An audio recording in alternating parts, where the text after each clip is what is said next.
Good evening, friends. Welcome to channel, guys. So this is the sixth video of the PhD fieldwork series. और इसमें मैं बात कर रहा हूँ PhD फील्डवर्क का हमारा जो अनुभव एक्सपीरियंस है उसको आप लोगों के साथ शेयर कर रहा हूँ, जो लोग भी PhD या मास्टर्स कर रहे हैं। तो अगर आप प्राइमरी डेटा पे स्टडी करते हैं तो आपके लिए ये वीडियो काफ़ी हेल्पफुल रहेंगे, आप लोग देख सकते हैं। और जो इंपॉर्टेंट चीज़ें जो हमारा खुद का ऑब्जर्वेशन होता है फील्ड में, उसको मैं शेयर करता हूँ डेली बेसिस पे या 2 दिन 3 दिन में, सो दैट कि लगातार, क्योंकि आप जब फील्ड में होते हैं तो बहुत सारी चीज़ें आप देख रहे होते हैं, ऑब्जर्व कर रहे होते हैं, समझ रहे होते हैं, तो वो ज़्यादा इंपॉर्टेंट होती है। क्योंकि आप बुक से पढ़ करके वो अलग चीज़ है, लेकिन जो आप खुद ऑब्जर्व करते हैं वो ज़्यादा इंपॉर्टेंट होती है और आप शेयर कर सकते हैं, सो दैट कि जो फर्दर PhD में रिसर्च करेंगे, फील्ड वर्क करेंगे, मास्टर्स में करेंगे, तो उनके लिए बेनिफिट हो सकता है। तो कुछ चीज़ें मैंने ऑब्जर्व की हैं अभी कुछ 4-5 दिनों में, कि जैसे मुझे ऑलरेडी यहाँ पर 25 डे हो चुके हैं। सो जो शेड्यूल, जैसे कि आप अगर क्वेश्चन तैयार करते हैं अपने सर्वे के लिए या कोई शेड्यूल तैयार करते हैं जिसको आप खुद भरते हैं पूछ करके, तो जो स्टार्टिंग में आप बनाया होता है आपने, जब आप कॉलेज में होते हैं, यूनिवर्सिटी में होते हैं, तो आपने जो तैयार किया होता है कि आप इसमें इतने क्वेश्चन होंगे, आपको इस टाइप का डेटा चाहिए, जैसे आपकी स्टडी है उसके अकॉर्डिंग आपको डेटा चाहिए, तो आप पूरा एक प्रॉपर तरीके से क्वेश्चन तैयार कर लेते हैं, वो आपका शेड्यूल बन जाता है। लेकिन वो परफेक्ट बोल सकते हैं, आपको लगता है उस टाइम पे कि यही हमारा जो है फाइनल होगा शेड्यूल, और इसी बेसिस पे हम जो है अपना क्वेश्चन वगैरह पूछेंगे या डाटा कलेक्ट करके लेके आएंगे। लेकिन एक चीज़ हमें याद रखना कि जो आपने बनाया हुआ है उस टाइम पे वो आपका बोल सकते हैं कि फाइनल नहीं होता है। आपको हर 2 दिन में, 4 दिन में, 5 दिन में आपका शेड्यूल को चेंज करना पड़ता है, या चेंज ऑटोमेटिक होगा ही। जैसे कि आप किसी एरिया में जाते हैं तो वहाँ पर बहुत सारी कंडीशंस ऐसी होती हैं कि सिमिलर होती हैं सभी। जैसे फॉर एग्जांपल किसी एरिया के अंदर कुछ लोग, ज़्यादातर लोग जो है एक ही प्रकार का ऑक्यूपेशन काम करते हैं, फॉर एग्जांपल कंस्ट्रक्शन लेबरर, ठीक है, तो उनकी जो इकोनॉमिक कंडीशन होगी वो भी एक जैसी होगी, सोशियो इकोनॉमिक कंडीशन एक जैसी होंगी, राइट, क्योंकि एक जियोग्राफिकल एरिया में वो रह रहे हैं। तो बहुत सारे ऐसे क्वेश्चन होंगे वो इररिलेवेंट हो जाएंगे, या फिर बोल सकते हैं कि एक्स्ट्रा रहेंगे, जिनको आपको बार बार पूछने की जरूरत नहीं होती है, राइट।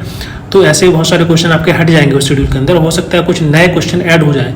तो आपको ये नहीं सोचना है कि जो आपने बनाया हुआ है सर्वे करने के लिए जो शेड्यूल या क्वेश्चन है वो हमेशा आपका फाइनल है, फाइनल नहीं है। उसमें लगातार अपडेट होते रहेंगे जब तक आप फील्ड वर्क करेंगे, लास्ट दिन तक उसमें बदलाव हो सकता है, चेंज हो सकता है। तो ये उसमें, और आपको करना है उसमें बदलाव, चेंज करना है, क्योंकि फील्ड वर्क करने का बेनिफिट यही होता है कि जो इंपेरिकल आपका ऑब्जर्वेशन है, जो लोगों के परसेप्शन है, ओपिनियन है, और उनकी जो कंडीशंस है, ठीक है, वो सब चीज़ को आप ऑब्जर्व कर रहे होते हैं, लिख रहे होते हैं, डेटा कलेक्ट कर रहे होते हैं। तो जो कुछ प्रेजेंट आपको लग रहा है, वहाँ दिख रहा है, उसको भी आपको ऐड करना पड़ता है, ठीक है।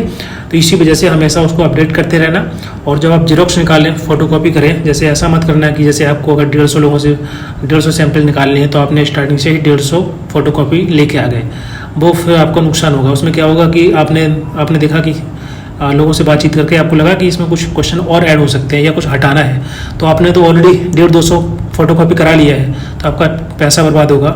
या तो फिर आप ये काम करेंगे कि आप नया क्वेश्चन ऐड नहीं करेंगे या कुछ हटाएंगे नहीं, तो कहीं ना कहीं वो भी ठीक नहीं है। तो स्टार्टिंग में हमेशा आप 10-15 फोटोकॉपी कराइए अपने शेड्यूल का, क्वेश्चन आर का, सो दैट कि अगर आपको 2 दिन बाद, 4 दिन बाद उसमें कुछ एडिशन करना है या कुछ कम करना है, तो आप नेक्स्ट जो फोटोकॉपी कराएंगे, प्रिंट आउट करेंगे, उसमें आप ऐड कर देना, ठीक है। तो हमेशा पहले स्टार्टिंग से पूरा 10, 50, 100, 150 फोटोकॉपी नहीं करानी होती अपने शेड्यूल की, हमेशा याद रखना, अदरवाइज फिर बाद में नुकसान होगा, या तो पैसे बर्बाद होंगे या फिर वही है कि आप कंप्रोमाइज़ करेंगे, कुछ चीज़ ऐड नहीं कर पाएंगे चीज़ों को, ठीक है। तो ये एक चीज़ है सबसे इम्पोर्टेंट जो फील्ड में होती है। दूसरा चीज़ है कि आप जब भी फील्ड में जाते हैं तो हमेशा याद रखना है कि आप जितने दिन का लीव लेके आते हैं, जो ऑफिशियल लीव फॉर एग्जांपल 2 महीने के लिए है, तो हमेशा आप 15 दिन या 18 दिन एक्स्ट्रा लेकर के आइए, बिकॉज सब कुछ चीज़ें आपके अकॉर्डिंग नहीं चलेंगी वहाँ। आप जब वहाँ पहुँचेंगे, लोगों से बातचीत करेंगे, और sometimes people are not available और गवर्नमेंट ऑफिशियल लीव पर हैं, बहुत सारे रीजन होते हैं।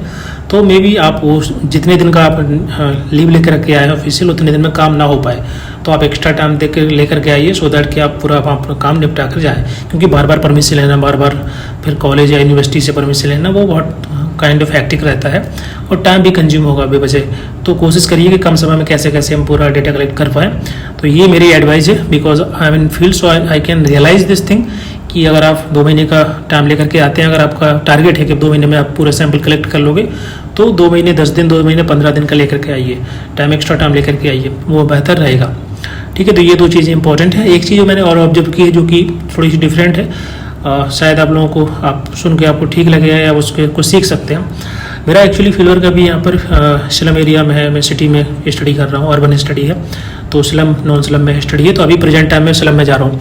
तो एक चीज़ मैंने ऑब्जर्व की है, जनरली जो कंप्लेन करते हैं स्टूडेंट पीएचडी लाइफ में होकर के कि रिसोर्सेस नहीं है या पैसे की दिक्कत होती है। ऑफ कोर्स होती है, बिकॉज जिनका जेआरएफ नहीं है, जिनका नेट है या जिनको कॉलेज नहीं फंड करता है तो डिफ़िकल्टी होती है बहुत सारी। मैं इस चीज़ और बहुत सारे ऐसे बच्चे हैं जिनका जेआरएफ भी होता है, फिर भी वो कहीं ना कहीं कंप्लेन करते रहते हैं कि इसमें ऐसा है, इसमें ये प्रॉब्लम है, वैसा प्रॉब्लम है, सुपरवाइजर का दिक्कत है। तो बहुत सारी समस्याएं होती हैं, सभी की लाइफ में होती हैं। मैं स्लम एरिया में गया हूँ, वहाँ पर बात कर रहा हूँ लोगों से, 15-20 दिन से लगातार लोगों से कांटेक्ट पे हूँ और वहाँ पर रहता हूँ 2 घंटे 3 घंटे 4 घंटे लोगों से बातचीत करता हूँ, उनकी समस्याओं को सुनता हूँ, क्योंकि वो लोग ज़्यादा बोल सकते हैं कि अपनी बातें बताते हैं, शेयर करते हैं, उनको लगता है शायद कुछ ये हेल्प करेंगे। ठीक है। सो एक चीज़ मैंने रियलाइज़ की है कि जो लोग वहाँ पर रहते हैं वो उनके पास पैसा ज़्यादा नहीं है, कम पैसा अर्न करते हैं। कोई कंस्ट्रक्शन वर्कर है, कोई माली है, कोई कुछ काम कर रहा है, 10-12 हज़ार रुपये 8 हज़ार रुपये कमाते हैं वो लोग और अपनी पूरी फैमिली के साथ रहते हैं। एक स्लम एरिया में बहुत ही लिमिटेड स्पेस होता है, अच्छी फैसिलिटी नहीं है, ना पानी है, ना बिजली है, ना कुछ ऐसा।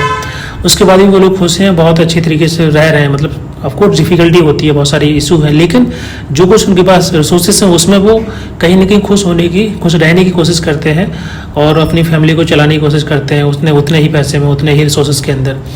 ओके, तो ये सभी चीज़ें जो कहीं ना कहीं हमको एक चीज़ इससे हम सीख सकते हैं कि कहीं ना कहीं हमको कैसे मैनेज करना है अपनी लाइफ को, और शायद हम लोग उनसे ज़्यादा बेहतर हैं, बेहतर कंडीशन में है, सोशियो इकोनॉमिक कंडीशन हमारी उनसे बेहतर है, क्योंकि जितना वो कमाते हैं शायद हम लोग उतना खर्च कर देते होंगे महीने में 8-10 हज़ार रुपये।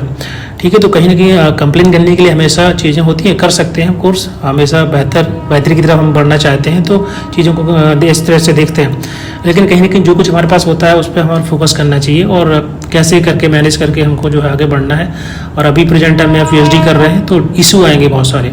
ठीक है, आर्थिक इकोनॉमिक कंडीशन किसी की अच्छी नहीं है या बाकी और भी फैक्टर्स हो सकते हैं, जैसे एज हो रही होती है, शादी की एज होती है तो और भी प्रेशर होता है फैमिली का, या फिर मान लीजिए आर्थिक स्थिति ठीक नहीं है, तो मल्टीपल फैक्टर्स ऑफ कोर्स होते हैं, पीएचडी स्टूडेंट्स काफ़ी फेस करते हैं। लेकिन स्टिल बहुत सारे ऐसे लोग हैं सोसाइटी के अंदर, हमारे समाज के अंदर, जो कि कम पैसे में मैनेज कर रहे हैं, लाइफ को जो है अपने आप को सस्टेन कराने की कोशिश कर रहे हैं, सर्वाइव कर रहे हैं बेहतर तरीके से, तो उनसे ये चीज़ सीखनी चाहिए। ओके, सो यही छोटी मोटी कुछ पॉइंट थे जो मुझे लगा कि आप लोगों के साथ शेयर करनी चाहिए।